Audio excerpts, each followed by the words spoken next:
اور اپنے آپ کو برتری دینے کی کوشش کرتے تھے. اس بنا پر ایک سب سے پہلا مقابلہ تو عبداللہ بن ابی نامی ایک منافق سے جس کی پوری سرپرستی پیچھے کفار کر رہے تھے, اور دوسری طرف سے یہود کے قبائل ان کے پیچھے مکمل سرپرستی جو ہے وہ کفار کر رہے تھے, اور باقاعدہ بدر سے پہلے کئی سرائے ہو چکے تھے.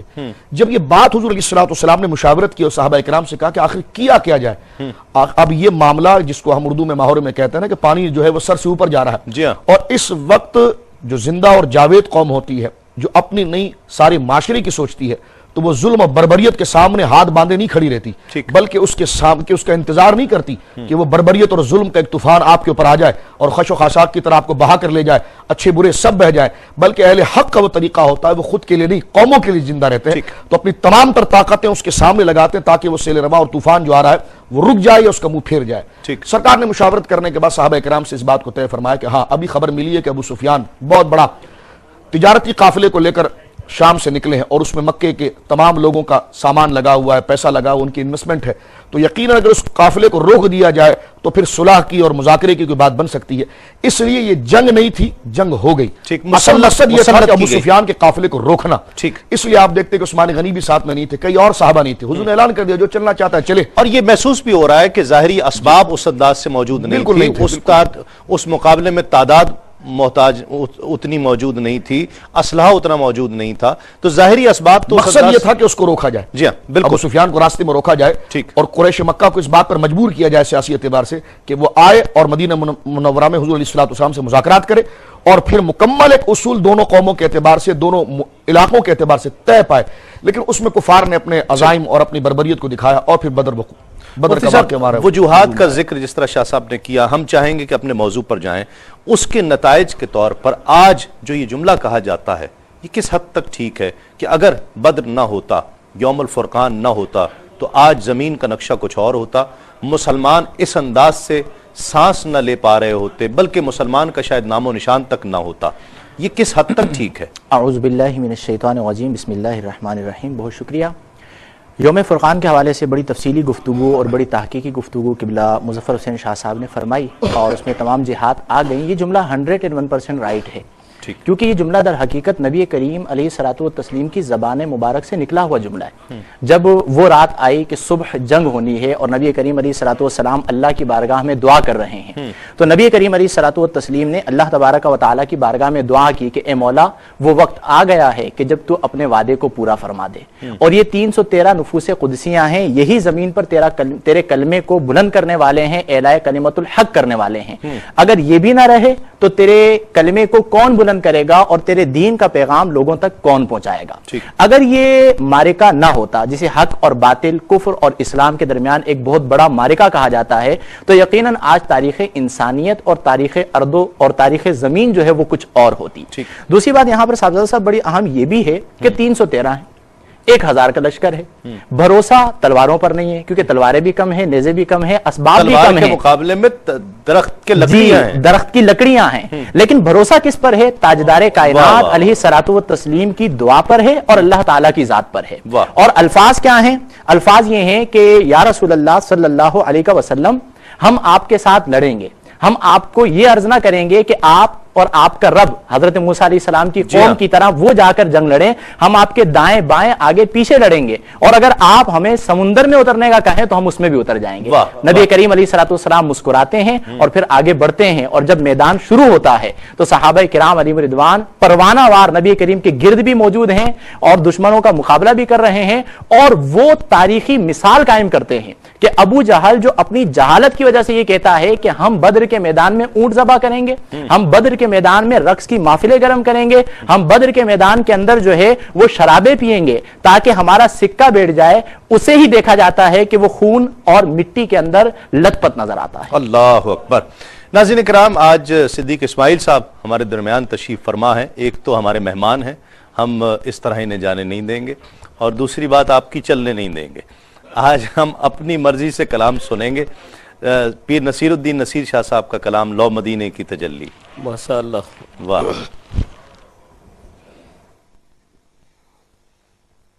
صلی علی نبینا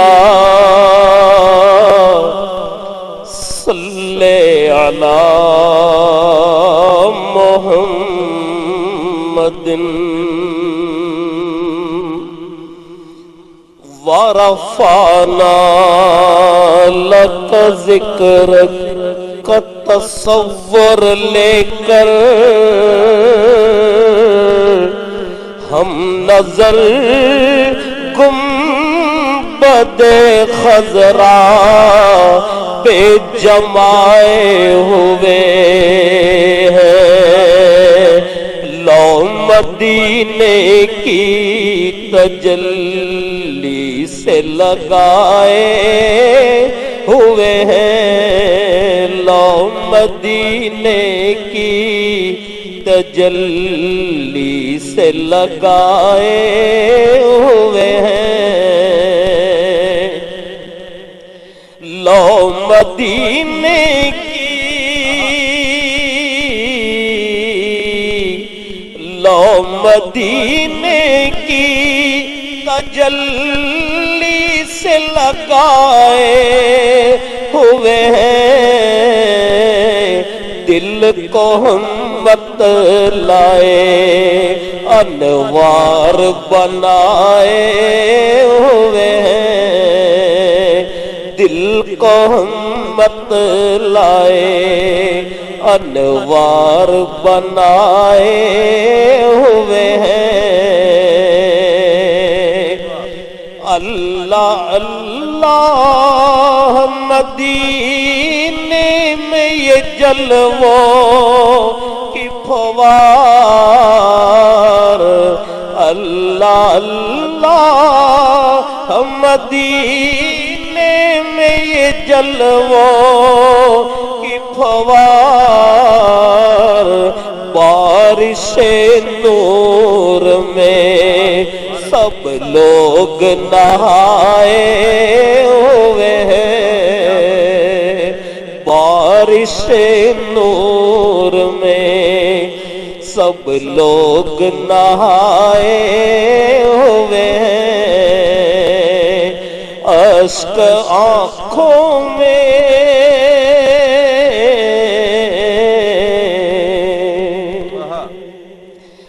اشک آنکھوں میں تو پہ درود اور سلام، تیرے مشتاق بھی کیا رنگ جمائے ہوئے ہیں، تیرے مشتاق بھی کیا رنگ جمائے ہوئے ہیں، شرم عصیاں سے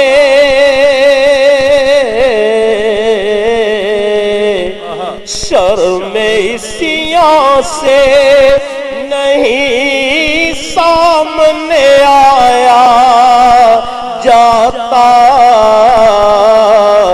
یہ بھی کیا کم ہے تیرے شہر میں آئے ہوئے ہیں، یہ بھی کیا کم ہے تیرے شہر میں آئے ہوئے ہیں، ایک جھلک آج دکھا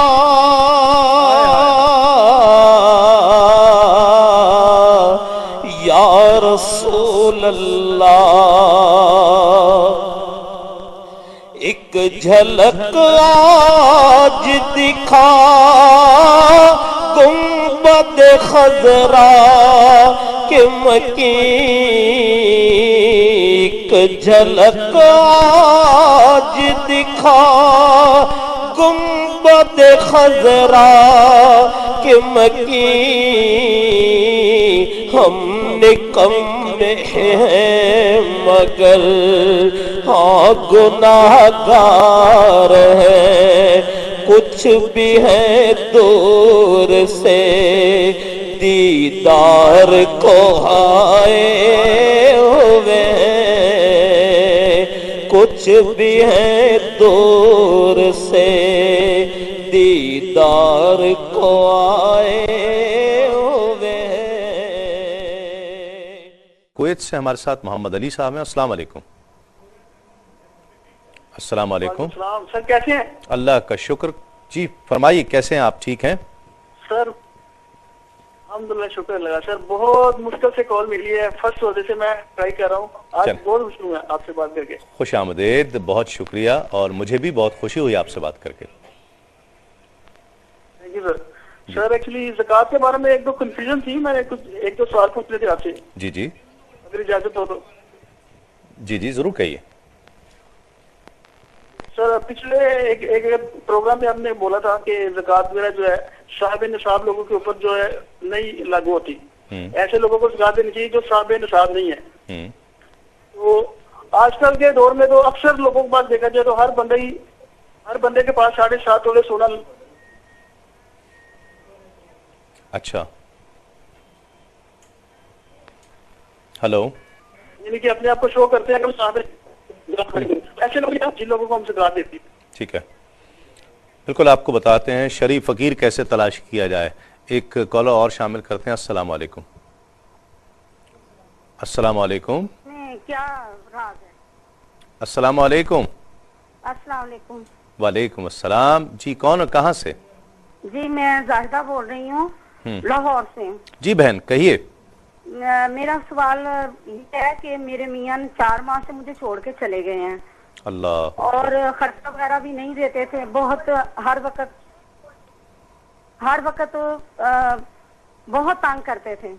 اب اس کے بعد انہوں نے ابھی مجھے طلاق بھیج دی ہے، 1 ماہ ہو گیا ہے، اور اس کے اوپر انہوں نے لکھا ہوا ہے 3 طلاقیں اکٹھی لکھی ہیں، ثلاثہ لکھا ہوا ہے، 3-4 دفعہ لکھا ہوا ہے. اب ہم نے یہاں سے ساری کیا ہے تو کہتے ہیں کہ جو اہل تو کہتے ہیں کہ طلاق واقعہ ہو گئی ہے. ہم بھی اہل سنت ہیں، لیکن وہ ایک دوسرے نے رشتہ داروں نے فتویٰ لیا، وہ کہتے ہیں جی اہل حدیث کہتے ہیں کہ طلاق ہوئی ہے.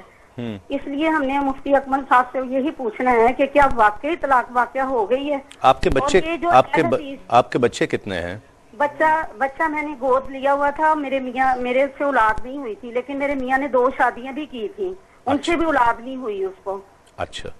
تو 30 سال کے بعد اس نے مجھے چھوڑا ہے. 31 سال ہو گئے میری شادی کو، تو اب اس نے مجھے چھوڑا ہے. میں نے ہر اذیت برداشت کی ہے، لیکن اس نے میں نے طلاق نہیں مانگی، اس نے خود ہی مجھے طلاق دی ہے. تو ابھی صرف میں نے یہ پتہ کرنا تھا کہ آیا کہ جو رشتہ دار اور قبیلہ یہ سارے یہ کہتے ہیں جی اہل حدیث کہتے ہیں جی طلاق نہیں ہوئی. دیکھیے بات کسی فرقے کی تو نہیں ہے، بات تو قرآن و سنت کی ہے، اور ہم تو یہاں پہ آپ کو وہ بات بتائیں گے ہمارے علماء کرام کہ جو قرآن و حدیث کی روشنی میں ہے. اور بات یہ نہیں ہے، طلاق کا جو مسئلہ ہے وہ تو متفق علیہ ہے، اور اس پر انشاءاللہ بات کی جائے گی کہ علماء کرام اس کا جواب دیں گے کہ اس کی اب صورتحال کیا ہوگی. ایک کالر ہمارے ساتھ اور ہیں. السلام علیکم. السلام علیکم. السلام علیکم. لائن میرا خیال ڈراپ ہو گئی ہے.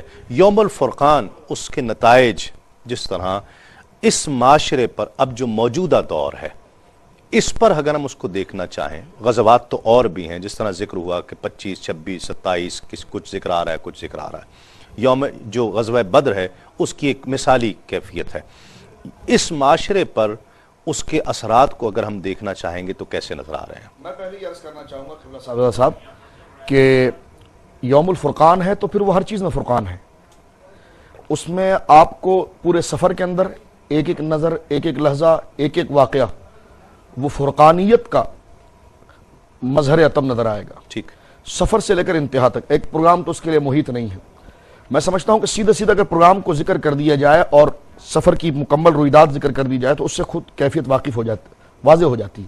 لیکن سب سے پہلی چیز جو معاشرے کے اندر ہے، جو اصل چیز ہے، وہ ہے تقوی. ٹھیک ہے نا؟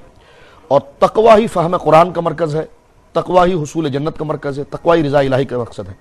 اور تقوی اصلاً جو ہے وہ عشق رسول کا نام ہے، تعلق مصطفیٰ کا نام ہے. ٹھیک. بے شک یہ بدر ہمیں اس طرف لے جا کر اصل تقوی کا فہم دیتی ہے. ٹھیک. کیونکہ معاشرے صحابہ کا جی بالکل کی تابعداری آپ نے اور جو اصلاح جانکاری. فرمائی نا کہ اشارہ فرمایا کہ معاشرے کی اصلاح، تو معاشرے کی اصلاح تقوی سے ہوگی. ٹھیک. اور تقوی کی اساس اور بنیاد نماز، روزہ، زکوٰۃ، یہ ہیت ظاہرہ ہے. اور اصل چیز جو اس کی روح اور اصل اس کا جو مبدا ہے، اصل اس کا جو سرچشمہ ہے، وہ ذات مصطفیٰ کریم صلی اللہ علیہ وسلم تعلق اور آپ کا عشق اور آپ کا ادب ہے. ٹھیک. اس کی مثال دیکھیے کہ حافظ ابن کثیر نے البدایہ والنہایہ میں لکھا ہے کہ قبلہ صاحب ابھی سفر شروع ہوا ہے اور پہلا قیام جو ہو رہا ہے وہاں پر سید عالم صلی اللہ علیہ وسلم نے دیکھا کہ ایک شخص اپنی اونٹنی کو پکڑا ہوا جا رہا ہے. سید عالم صلی اللہ علیہ وسلم نے صحابہ کرام علیہم رضوان کو ذکر فرمایا کہ رک جاؤ ذرا یہاں پر اور جاؤ ذرا یہ اونٹنی والے سے پوچھو کہ اس نے ابو سفیان کو یہاں سے گزرتے ہوئے دیکھا ہے.